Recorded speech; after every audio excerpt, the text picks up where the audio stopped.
आजकल सबसे जो हमारी सोसाइटी का एक इशू है वो है सेल्फ मेडिकेशन। हर बंदा हमारे पास बहुत ज़्यादा पेशेंट्स आते हैं जिनके पास शापर के शापर भरे होते हैं, थैलियों की थैलियाँ भरी होती हैं मुख्तलिफ सिरप से, टीकों से, इंजेक्शनों से और बहुत सारे जो है ना मेडिकेशन से। जब उनसे ये पूछा जाए कि ये कहाँ से मेडिसिन ली है, किस डॉक्टर ने प्रिस्क्राइब की है, तो उनका सिंगल जवाब होता है, डॉक्टर साहब ये हमने खुद दी है, या इर्द गिर्द से हल्के फुल्के स्टोर से पूछ के दवाइयाँ जो है ना उन्होंने दी हुई थी हैं। ठीक है ना, उनकी वजह से जो है ना, एक तो सबसे जो अहम नुकसान ये होता है कि उसमें फाइनेंशियली बर्डन पेशेंट्स के ऊपर आता है। ठीक है, जो पेशेंट के ऊपर खाम खाम के मेडिसिन ले लेके उसको जो है ना पेशेंट के ऊपर फाइनेंशियली बर्डन बढ़ता है। दूसरा, वो जो जितनी भी मेडिकेशंस लिए, कभी भी आप पेशेंट के वेट के एज के हिसाब से खुद ब खुद पेशेंट की डोज को एडजस्ट नहीं कर सकते। यही वजह है कि हम बाज़ दफ़ा उन्हीं दवाइयों में से उसकी एडजस्टमेंट कर देते हैं डोज से, और अगले दिन ही पेशेंट जो है ना वो ठीक हो जाता है। ठीक है, यही पेशेंट्स घर के अंदर मल्टीपल टाइम जो है ना दवाइयाँ ले लेके पेशेंट्स को पिलाते रहते हैं। अनड्यू मेडिकेशंस बहुत ज़्यादा कॉमन है हमारी सोसाइटी के अंदर, जबकि यही जो है ना हालात बाहर कंट्रीज़ के अंदर, यूरोपियन कंट्रीज़ के अंदर कभी भी पॉसिबल नहीं है। और हमारे यहाँ सबसे बड़ा अलमिया ये है कि जो है स्टोर के ऊपर जो है ना ऑन ऑन टेबल जो मेडिकेशन अवेलेबल है, ये सबसे बड़ा अलमिया है। कोई भी बंदा कोई भी मेडिसिन किसी भी स्टोर के ऊपर जाके उसके ऊपर मेडिसिन ले सकता है। हालांकि मेडिसिन भी एक जो है ना वो ड्रग्स हैं, ठीक है ना, इंजेक्शंस हैं जिनकी मुख्तलिफ जो है ना साइड इफ़ेक्ट्स होते हैं, जिसकी मुख्तलिफ अगर डोज प्रॉपर ना हो तो उसको बच्चे को जो है ना या बड़े को नुकसान दे सकती हैं। तो इस वजह से ये मेडिकेशन सबसे ज़्यादा डेंजरस होती है।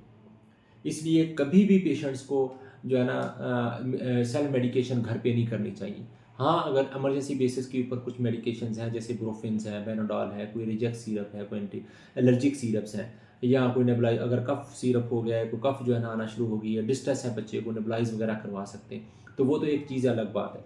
लेकिन थ्रू आउट देते रहना मेडिकेशंस के, पिछली दफ़ा डॉक्टर साहब ने ऐसे दी थी मेडिसिन, वो भी मैंने अभी दे के घर से मंगवा के देना शुरू कर देते हैं। तो लाजमी नहीं कि हर दफ़ा हर मेडिसिन जो है ना वो अफेक्टिव हो। डॉक्टर को भी अपनी प्रिस्क्रिप्शन मल्टीपल टाइम हर पेशेंट के लिए चेंज करना पड़ती है, डिफरेंट होना पड़ती है। और पाकिस्तान के अंदर सबसे ज़्यादा मेडिकेशन जो है ना वो सस्ती मेडिकेशन है। सबसे जो है ना वो मेडिकल साइंस जो है ना वो सस्ती है। अगर इसी को कंपेयर करें हम बाहर के कंट्रीज़ के अंदर, तो वहाँ पूरी की पूरी दवाइयाँ देते हैं। ठीक है ना, एक सिंगल मेडिसिन, सिंगल टैबलेट या सिंगल सिरप अवेलेबल ही नहीं होता। और और डॉक्टर की जो फीसेस होती हैं वो भारी फीसेस हैं वहाँ। ठीक है ना, तो पाकिस्तान के अंदर उस हिसाब से कोई फीसेस नहीं है। ठीक है ना, बहुत सारी जो है ना फीसेस उनके हिसाब से बहुत कम है, लेकिन बाहर के मुल्क के अंदर फीसेस बहुत ज़्यादा हैं। और उसके बावजूद भी पेशेंट जो है ना वो पेशेंट डॉक्टर के पास जाता है, प्रिस्क्राइब करता है मेडिसिन, और उसके बाद जाके स्टोर वाला उसको देता है। अदरवाइज पेशेंट कभी भी कोई मेडिकेशन ले नहीं सकता। ठीक है, तो इसलिए पेशेंट्स की अपनी ख़राबी का ज़्यादातर ज़िम्मेदार खुद होते हैं, सेल्फ मेडिकेशन एडजस्टमेंट का। कभी गोली कम कर दी, कभी ज़्यादा कर दी, कभी कम कर दी। और सबसे बड़ा दूसरा अलमिया हमारी सोसाइटी में ये है कि ख़ुद ब खुद मेडिकेशंस को चेंज करना। यानी कि अपने डॉक्टर ने लिखी है, अगर किसी को टीको 500 mg लिखा है या 1 ग्राम का लिखा है, तो वहाँ जहाँ से लगवाने गए हैं वहाँ किसी स्टोर वाले ने या किसी जो है ना इर्द गिर्द के बंदे ने कह दिया कि ये बहुत बड़ा टीका है, वो उसको चेंज कर देते हैं। ठीक है ना, वो उसकी बात मान लेते हैं। तो भाई जिस डॉक्टर ने लिखा है वो बच्चे के वेट और एज के हिसाब से लिखा है, तो बड़े छोटे का तस्वर ही नहीं है। इसलिए आप लोग कभी भी किसी के कहने के ऊपर मेडिकेशन को चेंज ना करें। हाँ, अगर कोई मेडिसिन का कोई ड्रग रिएक्शन आ रहा है, बच्चे को सूट नहीं कर रही या बड़े को सूट नहीं कर रही, तो आप अपने रिस्पेक्टिव डॉक्टर के पास जाएँ कि मेडिसिन की वजह से प्रॉब्लम्स आ रहे हैं, तो वो उसको चेंज कर देगा। कि किसी साल्ट की वजह से अगर किसी बच्चे को एलर्जी है, वो देने के बाद ही पता चलता है, तो डॉक्टर उसको चेंज करेगा। तो इसलिए कभी भी इन चीज़ों की तरफ ना जाए। हमारा सोसाइटी का अलमिया हर चीज़ जो है ना खुद करने। क्या हमने कभी इलेक्ट्रिसिटी घर में बोर्ड बनाने की ट्राई की है?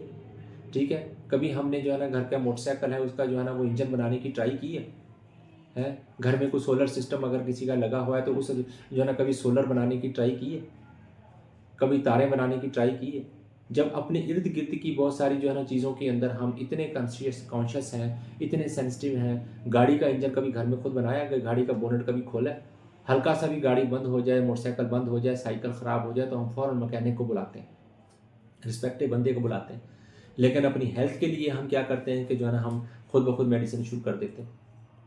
इसलिए ये बहुत बड़ा अलमी है। इन चीज़ों की तरफ ना देखें कि डॉक्टर ने पिछली दफ़ा भी जो है ना यही मेडिसिन लिखी।